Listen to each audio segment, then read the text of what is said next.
Kasus baru COVID di Indonesia terus bertambah, pendengar Terjaya. Sudah tahu ya, semua orang sudah tahu dari berita, dan saya baru ngobrol dengan teman saya, dia asisten dokter muda di RSPAD Gatot Subroto. Dan memang menurutnya jam kerja di sana ditambah, meskipun nggak seperti di Wisma Atlet yang sampai tumbang karena OTG juga ditampung. Kalau RSPAD itu hanya untuk yang pasien-pasien berat. Jadi dokternya tetap capek, capek sekali dari pagi sampai malam baru pulang. Hari gini jam berapa tuh? Jam 8 malam tadi, jam 7 malam baru pulang. Dan ya memang pasien sedang banyak-banyaknya, dan di mana-mana pendengar Terjaya ada kasus yang terus meningkat. Nah, seiring dengan varian baru virus corona. Nah, agar penanganan COVID-19 oleh pemerintah bisa berjalan optimal, perlu loh kerjasama seluruh elemen masyarakat. Jangan ragu untuk divaksin, taati aturan PPKM Mikro, dan selalu taat prokes 5M. 5M ya, mencuci tangan, memakai masker, menjaga jarak, menjauhi kerumunan, serta membatasi mobilitas. WFH adalah salah satunya. Ini kunci utama memutus rantai penularan COVID-19. Kata utamanya adalah memutus rantai penularan, bukan menunda, bukan apa-apa.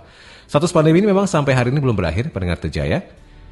Dan meningkatnya angka terkonfirmasi dan munculnya varian baru membuat kita harus benar-benar memperhatikan kebijakan pemerintah dari pusat hingga ke daerah. Ingat, jangan abai protokol kesehatan demi meminimalkan kemungkinan penularan COVID-19. Ada informasi dari kelompok kerja genetik FKKMK Fakultas Kedokteran Kesehatan Masyarakat dan Keperawatan Universitas Gadjah Mada UGM menyebut bahwa COVID-19 varian B1617.2 atau Delta, disebut varian Delta, mampu mempengaruhi sistem imun tubuh manusia. Virus tersebut telah ditetapkan oleh WHO sebagai variant of concern pada 31 Mei 2021. Artinya dipertimbangkan dan diperhatikan, diawasi. Karena apa? Dampaknya yang besar terhadap kesehatan masyarakat. Dari PPKKMK, Gunadi mengatakan suatu varian masuk kategori VOC atau variant of concern lantaran memenuhi satu atau lebih dari 3 dampak yang ditimbulkan, meliputi daya transmisi, tingkat keparahan pasien, dan pengaruhi sistem imun manusia. Varian Delta sementara telah menjadi bukti menimbulkan 2 dampak, yakni lebih cepat menular dan mampu mempengaruhi respon sistem imun manusia. Artinya apa sih? Varian Delta ini, pendengar Terjaya, lebih cepat menyebar dibandingkan varian Alpha, di mana ternyata varian tersebut memiliki prevalensi 50 hingga 60% lebih cepat menular dibandingkan Alpha. Sebelumnya, Kementerian Kesehatan melaporkan sudah menemukan mutasi virus SARS-CoV-2 varian E48EK alias EEK di Indonesia, dan Direktur Pencegahan dan Pengendalian Penyakit Menular langsung Kementerian Kesehatan Siti Nadia Tarmizi menduga varian EEK memiliki potensi yang mengakibatkan penularan yang lebih masif. Terlebih, saat ini ada 3 varian virus corona yang tersebar di Indonesia.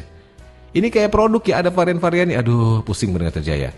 Nah, pada kesempatan sebelumnya, Menteri Agama Yakut Khalil Qaumas menerbitkan Instruksi Nomor 1/2021 tentang gerakan sosialisasi penerapan protokol kesehatan. Intinya ini untuk mencegah atau menerapkan protokol kesehatan kepada masyarakat agar masyarakat bisa beribadah, tapi juga mencegah kasus COVID-19.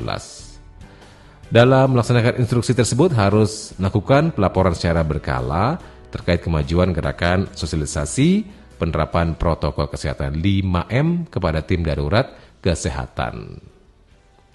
Penting ya menjadi catatan kita pendengar Terjaya bahwa efektivitas masker untuk mencegah penularan sudah dibuktikan secara uji klinis oleh perusahaan riset pasar Inggris YouGov, tim dari klinik Miyazawa di Hyogo dan Universitas Houston Victoria yang mengumpulkan data lewat model komputer untuk mengetahui bagaimana berbagai faktor mempengaruhi tingkat kematian akibat penyakit COVID-19.